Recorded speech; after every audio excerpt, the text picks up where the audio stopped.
Chirchir, and Chirchir, who is basically the chief of staff of William Ruto, and Wanjohi Githae, who is the communications director of UDA, have gone missing. We suspect it's either an arrest, and with that we demand that the police confirm if it's an arrest. But given that he was speaking to one of our staff when they got missing, we suspect and believe it's a kidnap. We cannot get Wanjohi Githae, we cannot get his driver, we cannot get Chirchir, our team at Bomas confirms that they have just left them inside. And when they got outside, they cannot be found. We cannot reach them on phone. We suspect the arrest, and police must demand. We demand that the police confirm the arrest. And if it's not, then it's a kidnap, and we therefore demand that fast action be taken to get them where they are. Okay. Thank you so much. Dennis Otumbi speaking to us here at the Catholic University of Eastern Africa Auditorium there, are making allegations that there are some members of the team, a Kenya Kwanza team, that have been arrested. So maybe we continue talking to social media. They have not been we need to say that we need to find where Chirchir is, and where Wanjohi Githae, the head of communications for the UDA, is. As you realize, the media, even the nation itself, cannot, when we break news, if this was a chief staff of the Raila Odinga, the media would be rolling it live throughout. But as you can see, immediately we got into the media, they withdraw. We suspect and believe that the police have a part in this kidnap, because it is the police who are in charge of Bomas. How can you get arrested or kidnapped within Bomas and not communicate? If it is an arrest, we demand that the IG of police immediately comes out and says why they are arresting Chirchir and Wanjohi Githae, the UDA communications director. If it is a kidnap, we demand that all the security agencies be put out and recover them and give back to this country and to the UDA and Hustler Nation, Wanjohi Githae and Chirchir. This is unfortunate. They started long time ago by pressuring us by making sure that they claimed that we will not be on the ballot. That was 2 years ago. Then they went to all these arrest things on corruption. That did not work. Just a few days before this election, they told us they have the system and the deep state. That did not work. Now the results are here on the UDA portal. All you need to do is do mathematics. Even forget our tallying system. Just do +1 + 1. 1 + 1 will always be 2. It will never be 11. Just add up your math and you'll know who has won this election. Just 4 days ago, they broke into the room of Mike Kirui. Mike Kirui is a technical assistant of Chirchir. And they went away with laptops. They took away bed sheets. I don't know what bed sheets. Maybe they thought bed sheets have some hidden servers. They took away even spoons from that house at a place on Kiambu Road.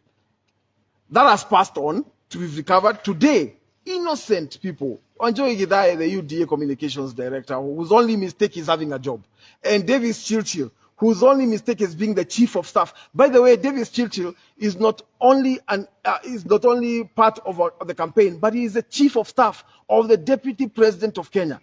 It is not a simple matter to ignore. We demand that a statement from the Ministry of Interior and from the IG of police immediately be put out to put us at rest. Otherwise, we are going to be taking further steps so as to ensure the safety of those two gentlemen. Thank you very much.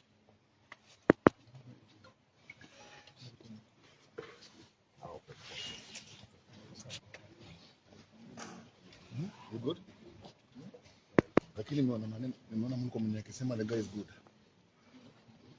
Huh?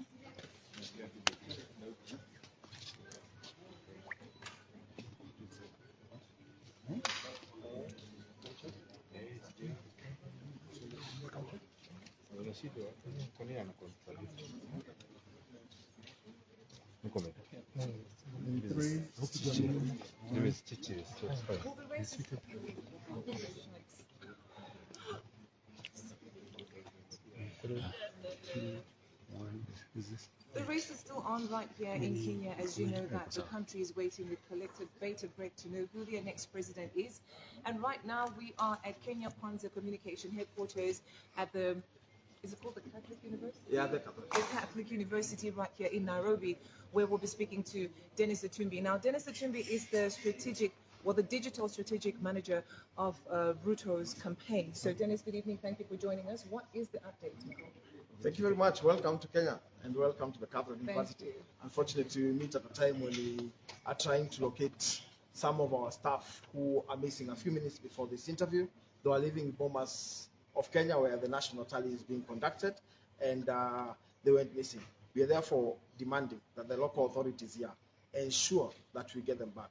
Normally, during an arrest, your phones don't go off. But immediately after this arrest, one of the staff was speaking to one of us, and the phone just went off trail. We thought maybe the charge has gone off, so we called the people they were with, but we can't find the driver, we can't find the chief of staff of the deputy president, and we can't find the UDA communications director, Wanjohi Githae.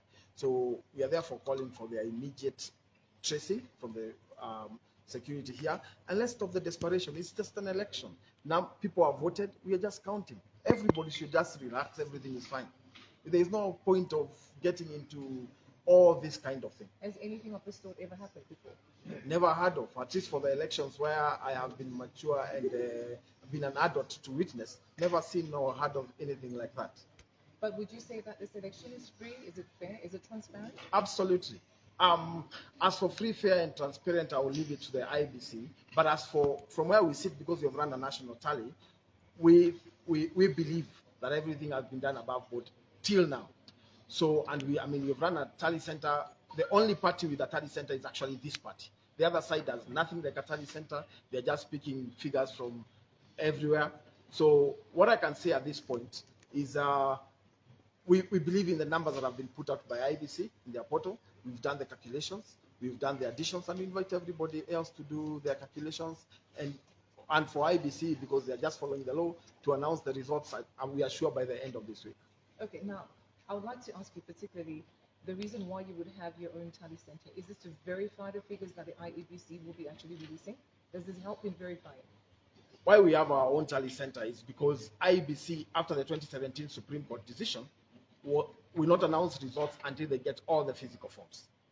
So, because naturally you have agents to monitor your figures, they give us the figures as they come in. So why we have our tally center, and this means that now we have had 5 by-elections from 2017, which we have had our own tally centers, is to ensure that the numbers we are getting is what IEBC is putting out. It's just a comparative tally center. And so far, from the one, at least the one constituency that has been announced officially by IEBC, it clearly shows that our tally and IEBC tally is consistent, at least for the one announced. We'll be looking at all the others that are announced to see whether indeed they fit. Okay, now, yesterday when I was out and about at the different tallying stations, we came across one tallying station at the Upper Hill School. Very disturbing what I saw there. Ballot boxes lying all over, people got desperate, they had been waiting from 3 a.m. and as of the time that I was there, it was about 7 p.m. in the evening. Tired and probably negligent. One of the boxes even had a seal that was broken. Would you have knowledge of what is happening there? And if so, what will be the way forward? Well, I would leave that because I don't have this. It's good that you've raised the issue. I'll check it up. We can have another chat, maybe in another 30 minutes. Then I can be able to check with our ground teams what's happening at Upper Hill. But as for the ballot boxes strewn everywhere and number of people coming in, I would assume those are the presiding officers at the polling station going to the constituency tallying center with the ballots that have already been counted, and therefore they are taking it up there so that you fill a certain form called 34B, which is a clear record of all the results announced in the different polling stations. But because I do not have the details of that specific polling center, you give me a few times so I can verify with our ground teams, and then I'm able to speak to you. All right, so what is Kenya Kwanza expecting? In the next few days, I'm sure we'll have the announcement, as Kenyans would know who their next 5th presidential leader would be. Well, we are confident. We are happy. We've done our campaigns. We've sold our